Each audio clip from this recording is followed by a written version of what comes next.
Hey everybody, it's Louis Porter Jr. and it is of course August the 10th. Just getting everything ready for our latest episode of Transparency Agenda. I want to thank everybody who sent me nice little notes about me being sick. I really do appreciate that. It was a long, not great day. I'm not 100%, but I took the day off to try to relax as much as I could. Got an awesome nap due to NyQuil, which I still think is the greatest thing to put anyone out for any reason. I'm a big fan of NyQuil, and proving once again that NyQuil is awesome. So that was definitely worth it. Today we're going to talk about, well, initially I plan to do, since it's Wednesday, it's going to do comic books. And I said, maybe people don't want to listen about comic books. That usually gets the least views. So I said, okay, let's talk about something that people find interesting, and how can I frame it in a way that makes sense? So I came up with this title that, kind of really defines it all in the best way possible. It's artwork that sells the product, stupid. So a lot of people don't always get that idea. Some people are like, oh, no, it's the beautiful writing and it's all that. And it's like, no, genius. No. Don't kid yourself. No. It's always the artwork. It's always the artwork. So, yeah. So I have a couple things to show you. But that's in a little bit. Let's just talk about art in general, since, we're in this field and artwork is a word that gets tossed around, and what's good artwork, what's bad artwork, what's this and that.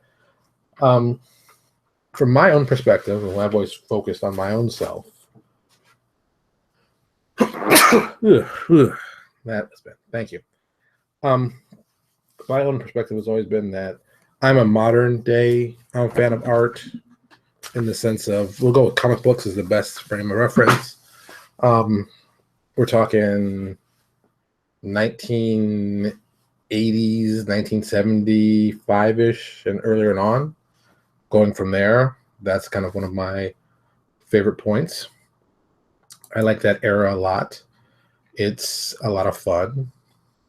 It's a good time. It's a good time for all. It makes a lot of sense. It's one of those things that just, hey, that's a smart thing. So I like that genre of artwork, and specifically, I can say through Marvel. Oh, that's good tea. But it is definitely, Marvel Comics I think there's a big influence on me at that time period. I think there's a lot of visuals they did better than anybody else. Plus, a lot of the artists that work for them were starting to work for DC and vice versa, and they're trading artists back and forth. That's if you look at the early '80s, you're talking about John Byrne and George Perez pretty much ruling the roost on both of those. And I'm not gonna write the notes for it. Let's start with my favorite, George Perez. George Perez, and I say Perez, but it should be Perez. He is Puerto Rican, but I mess it up because I'm very American. I say Perez. He is probably the greatest. Look, and for me, probably the top. Well, who am I kidding? The top two greatest artists for me. Let me see. Here's a newer piece, but this will give you this is a newer, relatively speaking. This is from 90 what? What's the year on this bad boy? I don't know. Let's see, there actually is a year on this one. There's not a date, since this is so 94. Wow, wasn't that new. It's a cover of Avengers Log. If you've ever seen it, it's a real simple, typical Perez work. A lot of people, a lot of distinct stuff, and just this goes through the entire. On the back, of course, is another Perez with Edwin Jarvis. If you did not know, all the members of the Avengers actually up to that time period, which is still pretty impressive. It's just a well done, well put together book. This book, but the artwork is just, it talks about all the Marvel stuff, but it's just another, amazing artist. I've always been a fan of Perez. I think Perez's run on Teen Titans is amazing. I think he and Marv Wolfman were made for each other to work on that book. They are very much the Claremont Byrne era of great writers and artist teams. I don't think you're going to see a team like that probably ever again. I think they don't make artists like that. They are, he is without a doubt probably one of the more influential artists of his time. I think most people have copied something he's done or been influenced by him directly or indirectly because he is that good. I mean, just point blank, he is that good. And, the greatest piece that he ever did for work, and I'm going to go back to the one that everybody knows, everybody goes back to, and it's the one that you kind of have to. It's kind of standard. Crisis on Infinite Earths. I think he understood how Crisis should look. I think he understood why Crisis should be so awesome. Can I see it from here? I can see it on my bookshelf quickly. God, I can't see it from here. So many books. I'm just trying to separate them in my head. No, that's a Red Star I'm looking at. See, I don't want to get up and get it because you all should already have it. If you don't have Crisis on Infinite Earths, it's really something you should pick up as a fan of the genre. If you're not, and if you want to see a good story, it is a great comic story to read.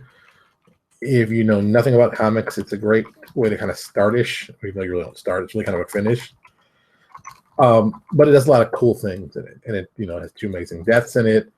It's just a lot of smart things done in it, and visually, it's probably his best work, at least his best work in my eyes to date. I think he redefines the genre of just how to do a lot of people in small boxes. But there's a lot of shots where just filled with people, and it's just amazing. Just amazing work. I mean, that's all that can be said about that. And then you flip around to John Byrne, who, I mean, and we're just talking about his art. We're not even talking about his writing. We're just talking about his artwork.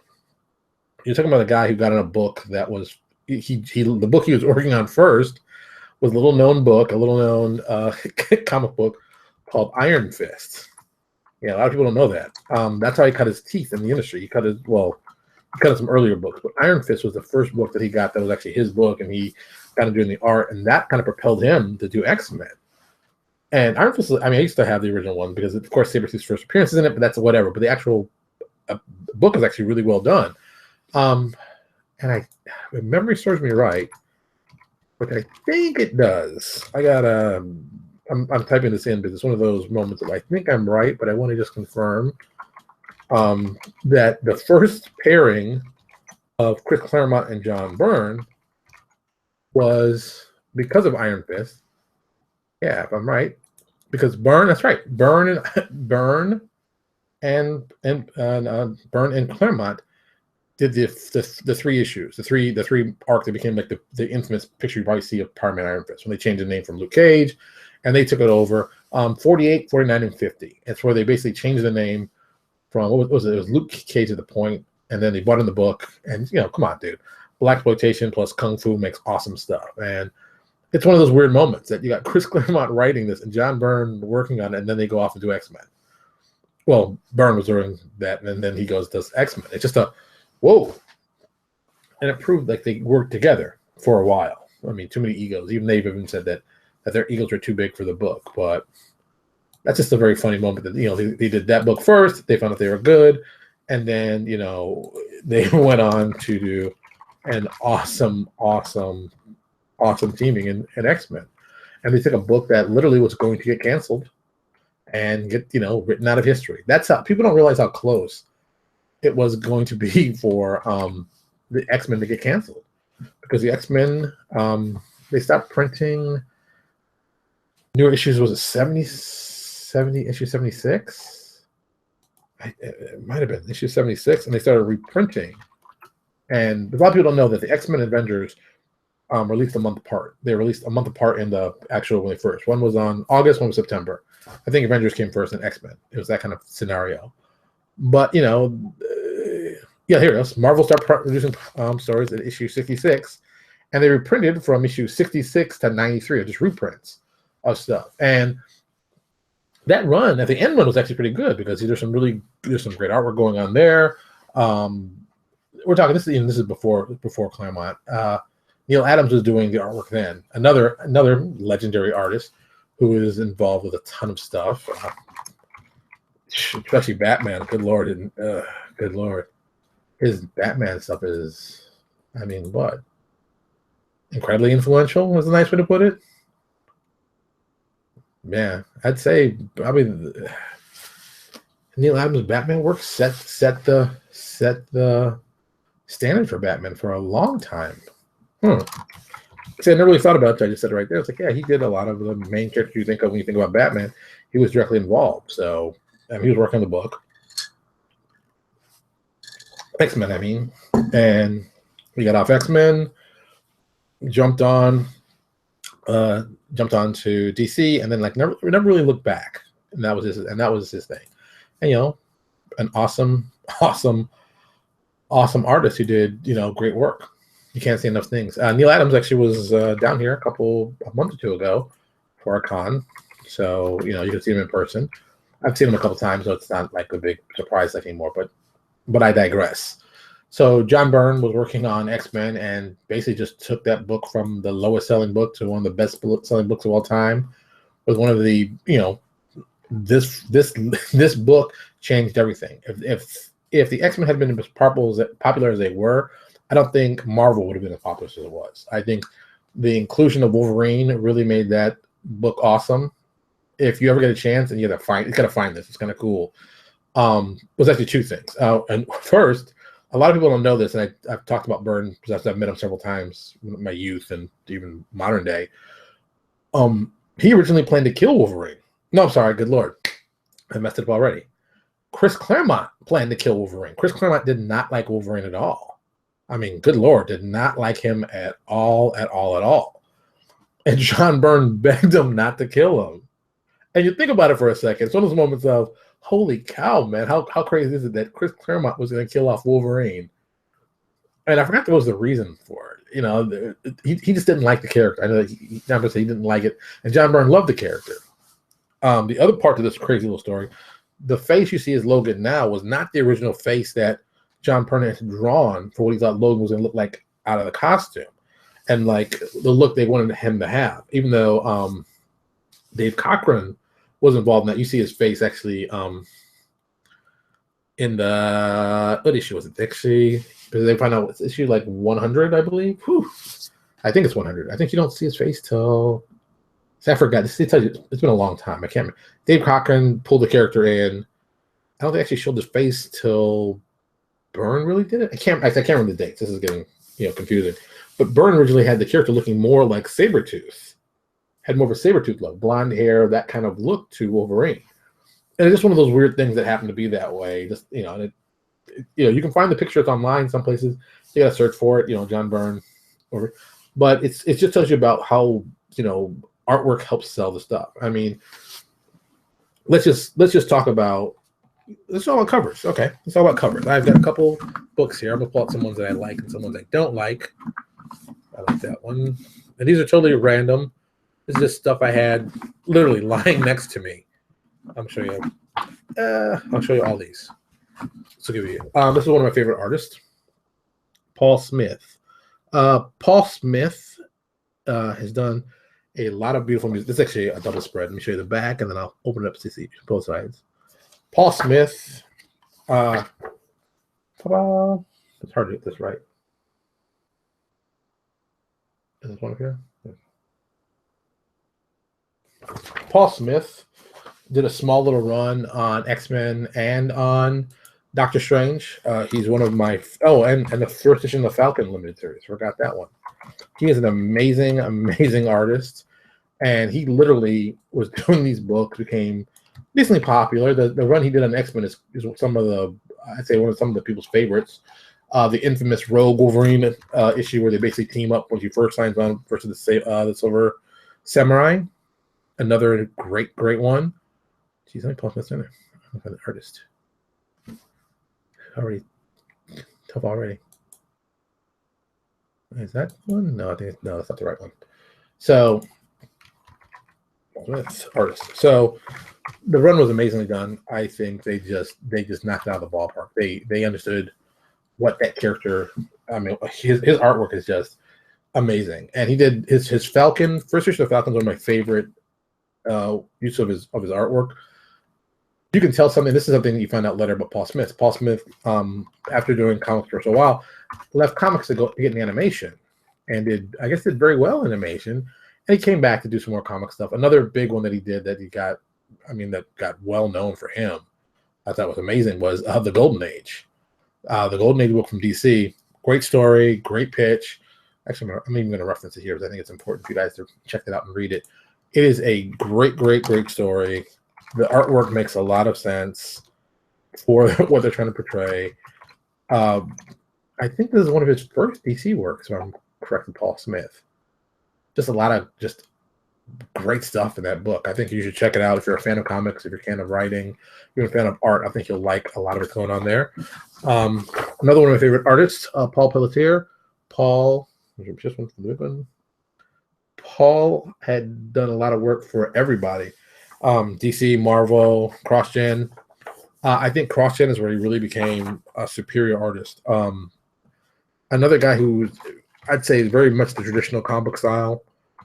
He knows how to tell a story with his artwork, and that's another skill that I don't think people understand in doing covers. I mean, this cover, boom. Geez, I wonder what this is about. I mean, you see the cover, you go, "What's that?" If you say, "What's that?" to a cover, boom, I got you. That's just smart design. The big old monster, the big Compton. Oh, good. If you've never picked up Negation is one of my favorite science fiction books. You pick it up. Tony Bernard wrote this. I'm not going to talk about Tony right now, but Tony's another guy who does great space stuff. I love that one. Great cover. See all these people I'm giving you to? This is, I know the cover. I'm just confirming it's who I think it is, because I know who it is. But I think it's the other one. No, that's his. Oh, see, at first, I thought this wasn't George Perez, but of course it is. It's the giveaway for any Perez artwork. If you're ever confused, look how many people are in the background. Just look how many people are in the background. If there's a ton of people in the background, you can make them out pretty clearly. It's probably a George Perez. There's a couple other guys who draw like him, but nobody, I think, draws just like Perez. So you always know it's his artwork. But once again, look at this cover. Look at this cover. Superman standing out. Boom. It's interesting. It's well put together. It's well constructed. You know, you've got the traditional heroes on one side, the bad guys on the other, and then like the future heroes, what this one's about, in the middle. He knows how to construct a cover that goes well. People who are not art directors, and that's basically all the people I'm talking to here, because let's just be honest, a lot of guys who do gaming are not art directors. You know nothing about art direction. You don't know a thing. You should look at these covers and use them as templates when you do your covers, because way too often you get to a point where you think, "Oh, I'm gonna do a great cover," and I know it makes a great cover. And I've seen so many just not crappy covers. Just, oh my god, just crappy. I saw this cover. I like this. The artist who I've never heard of, Aleski, but I've seen Aleski's work before. I don't know exactly who they are. I don't know how much they've done, but I like the look, that painted look. It fits very well. The logo's in the right place. See, they even put names at the top so you can see who's who, but they don't take away from the picture. It's like, bam. You know, I don't know what's going on, but I want to know more about this. Just by looking at this, I'm like, "Ooh, what's that? Let me see more." And that's a skill. That's an actual skill and technique that people need to understand, become better with, even on the RPG side. Just good technique. I mean, you know, that's a good one. I'm going to include this one because it's kind of a okay. So this is the cover for this is the prequel, if I believe. Is this the first issue? That's the one shot. It's a prequel for War of Kings. One of my favorite limited series, good limited series. Any kind of space stuff or future I'm usually into, but space, this one's a really good one. The War of Kings had a lot of great stuff going on, a great idea. I liked it a lot. I've always liked it a lot. I think it was a smart move by Marvel. But what makes this cover so interesting, it's done by Brandon Peterson. Brandon Peterson, if you look closely, you got to look kind of close at this. It's drawn. It's hand drawn, but it's also computer accented.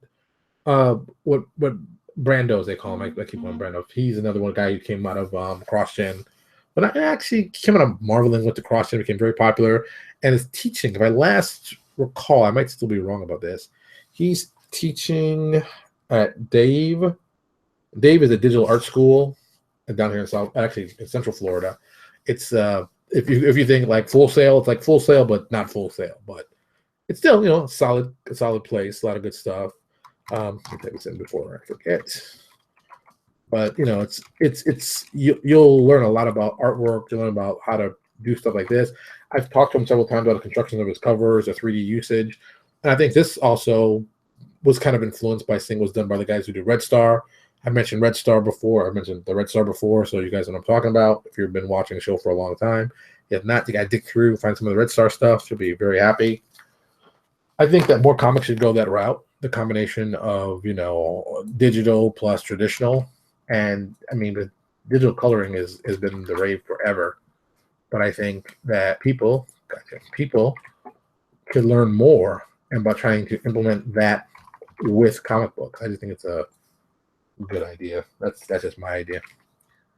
Do this real quick. So this War Kings link, so you can have this later and read it. Yeah, War Kings is a great limited series. It's some great stuff I really like. The first issue still has one of my, you know, it's a great fight scene. I want to redo it for some RPG. I think there's a, you know, at a wedding that gets attacked, and it's a massively awesome attack. I mean, it's to me, it's much better than the Red Wedding. But I mean, the Red Wedding, I saw it coming a mile away, but whatever. But this is kind of surprising, kind of like, wow. But you should check it out. If you haven't checked it out and haven't read it, you should be reading it. You'll love it.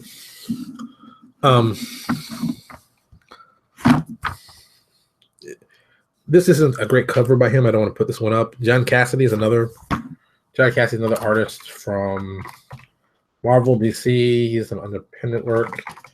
John Cassidy, his biggest one, I'm guessing is, his biggest one probably is Planetary.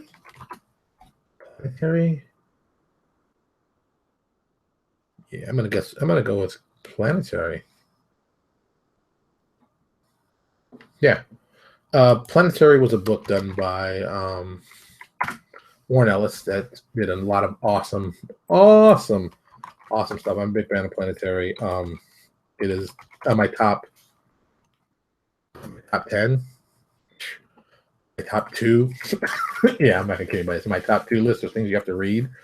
I think that if you want to understand how to be a good writer and tell good stories and see some awesome artwork and see some incredible covers. I mean, John Cassidy's covers on that run is amazing. They're in my Pinterest account. If you want to just check it out, go check out my Pinterest account. The link is, of course, at the bottom in the stuff. Go check the link out, or go check on our YouTube for the Pinterest account. Look through it. You'll see the covers. They're amazing. Every cover he did for Planetary was like a different style and a different look, so they all had to be kind of unique. And I mean, he pulled it off. He didn't just pull it off. He pulled it off amazingly. And you know, another great guy, a great artist. I'll be quiet right now. Another great guy, another great artist. I think more people should check his stuff out. Just amazing, just point blank amazing.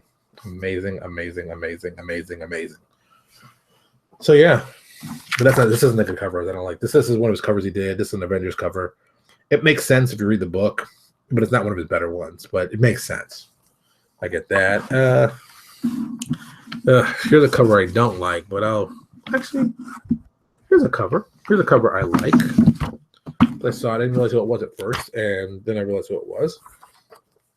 Barry Windsor Smith. If you are a classic comic book fan or classic fan of Conan, you've probably seen many pieces from Barry Windsor Smith. On both sides. Barry Windsor Smith has done artwork since I was a little boy. And this whole book is, well, not the whole book, but like the Conan story in this. Is this a Conan story? I'm going to guess like 90% it's a Conan, or it's a Conan-esque story, because that was his forte. Barry Windsor Smith did a lot of stories, had a very distinctive style that you could tell a mile away. Very big on the fantasy side.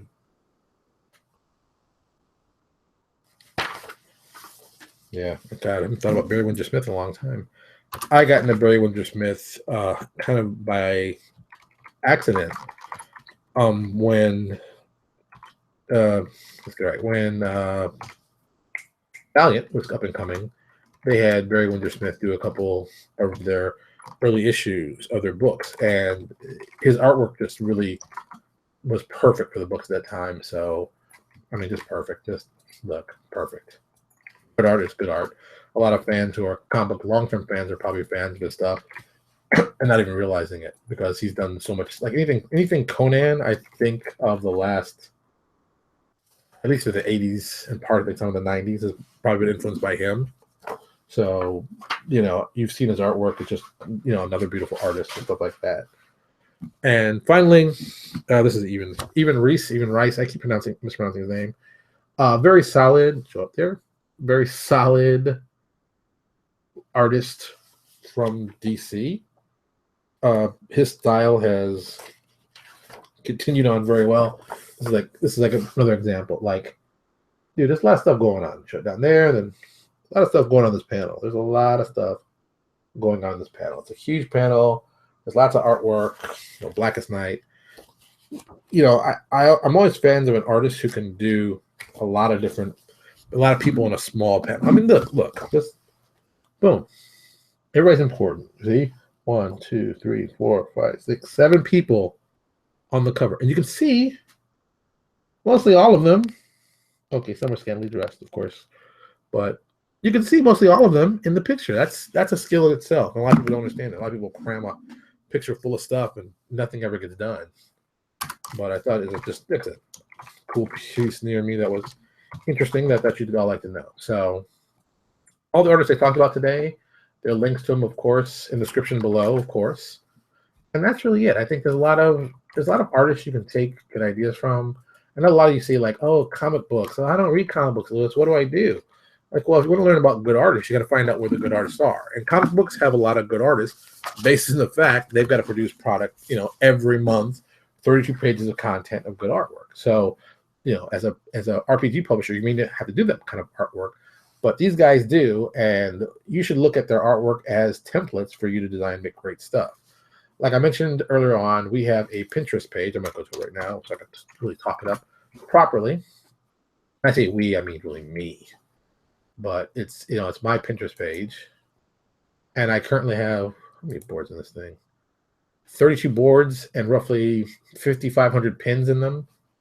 And I cover a lot of different stuff. My main boards consist of, let me go to the character design, action sequence and scene and sequence, monster, comic book covers, comic book artists, weapons and equipment, maps and landscape, symbols and icons, RPG covers, inspiring faces, just cool stuff, graphic design, logo design, Grand Theft Exodus, business related, cosplay, airships, science fiction, In the Mind of Madman, just small stuff from the blog, Getting in Shape, one of my favorite ones I always keep in there, good food stuff in there, weird toys and stuff. There's some awesome stuff in the weird toys and stuff.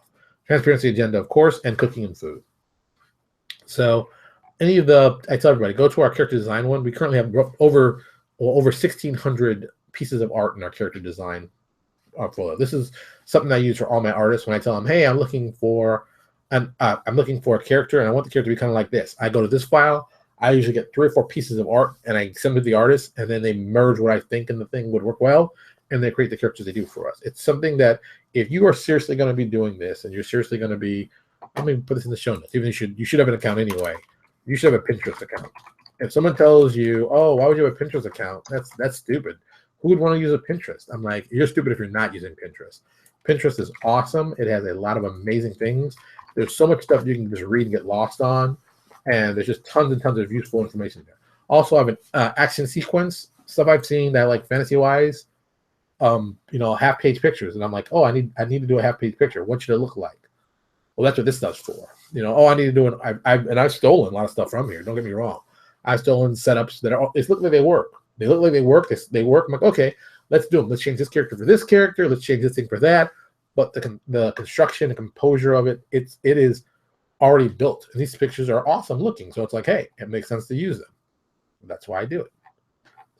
Just artwork that's useful for you, things you can use. When you're not sure if you want to do something, you're like, oh, I wish I had an art piece that looked like this. Well, then find the piece that looks like that, copy it, and tell your guy to do his own version of it. Nothing wrong with that. It's a great way to save you some time and money by trying to design every piece of art. See, that goes back to, oh, I think I'm an art director. Everybody and their brother all of a sudden, excuse me, everybody and their brother all of a sudden thinks they can coordinate how an art piece should look. And then they get this art piece and they go, oh, isn't it awesome? And the piece looks like garbage because they don't know what art direction means. They don't know what really the thing should be selling the point. they don't know enough about artistry itself to actually help the artist become better at what he does. So they just replicate something else they saw, they thought looked cool, and ta-da, that's all they've done. But you got to understand why you got to pick the better picture for this thing, and having a Pinterest account will help you out very, very much. All right, let me finish this up because like I said, I'm not 100%, and I've been talking a while, but I talk about artists. So as always, this one is really for our artist friends and our artist buddies. So you can always check out our Wednesday stuff for that. I'm gonna try to get more and more art related, less than just comic, but just art. But let's not kid anybody. It's gonna be a lot of comic related stuff. It's easy to translate, at least here. So there. Before I go, okay, 2 things before I go. Of course, as always, subscribe. Check out our YouTube page. Subscribe. Oh, Steve Miller has a question. I think using composite art LPJ has been plundered. We plundered PD titles from stock art. I received my own. That's hundreds of illustrations. Been too. Yeah. Use. You're making some great suggestions. Yeah, I try to make good suggestions to people. I just look. I'm no art genius. Don't kid yourself. I'm not like they all sing Porter. I just figured out some stuff that worked for me, and I'm just giving you stuff to use. And when I talk to people about stuff, I have a love of art. I always have and I always will. So that's why I talk about art so passionately, even though I can't draw a stick figure right. But I'm always fascinated by the process. And oh, by the way, maybe some of you guys don't know, what I would suggest you do, what I did, and I thought was worth every cent, was take an art class. Go take an art class. Spend how much I spend? It was like $100 some odd bucks taking a beginner art class to understand how art works better and how people do art. It's amazing. It's amazing. It's just fundamentally amazing. What can I say? All right. It's like I said before, subscribe. Go to our YouTube, subscribe. Very important. We're almost at 200 subscribers. So this is the biggest ever. I think we're like 12 or 11 away. So please subscribe. If we get to 200 subscriptions, I'll do something kind of cool. I'll give away either something at a really reduced price for everybody or something. I'll do something cool. I'll think of something. But yeah, so please subscribe. I appreciate that. The links are always down below in the description here or on the YouTube. I love doing it on the screen here. Go to the YouTube or the Facebook. So subscribe. Very, very important. I appreciate that very much. Also, I'm gonna tell everybody about this. Because technically, I haven't done it yet, but I'm going to do it. This was going to force me to become more focused to do it. I'm hoping to. Okay. During Gen Con, I asked a buddy of mine to reach out to a well-known writer to see if I could possibly get him on the show. And the person gave me his contact information. And I've spoken to this person in the past, so I said, maybe I'll see if I can get him on the show. The person I was talking about was Jim Zub. Jim Zub has done all the writing for Pathfinder. He's doing several of his own creator-owned content. He's also doing Thunderbolts currently. He's getting a lot of press. He is like becoming the guy. I know that WotC also using to write their adventures for their comic book. Jim is a really cool guy. Canadian, so it can't be all bad. So everybody knows I love Canadians. So what can I say? So I'm hoping he'll come on the show. We can do either a video on YouTube or maybe a hangout, make it something big like we did before. We haven't done a big hangout in a while, so maybe we'll do something like that if we can get some time with him. Because I know he's busy. He's got a family. He just spent, I guess now his newest book, Waywards, is getting a lot of press. People are liking to hear more of that. So I'm hoping to possibly getting him soon. I got to write them because I got the email, but I got to write him and see if we can set up a time for him. But if we do, we'll make a big thing out of it so you can see, you can talk. I'm hoping we'll have people who can actually come and you can listen to it or at least ask questions. It'll be fun. We'll make it fun for everybody. At least that's what I'm hoping. Cross the fingers. All right, buddy, I'm getting out of here, but I'm going to finish this up, put these up, and then I'm going to go right to bed because I got to go to work tomorrow. But today was a nice day off. It was nice to sleep with that NyQuil, but I got to get up and go back to work tomorrow and see what I missed because I'm sure it's something interesting. That's why they call it work. If it was something fun and interesting, you'd be paying them. That's why they're paying me. All right, everybody, you have a good night. Tomorrow, of course, will be our recap show. We're going to see what we're going to talk about. It might just be just open stuff and maybe stuff I'll complain about. You never know with me. It's Thursday. You never know how I'm going to be. All right, y'all. I'll talk to y'all later.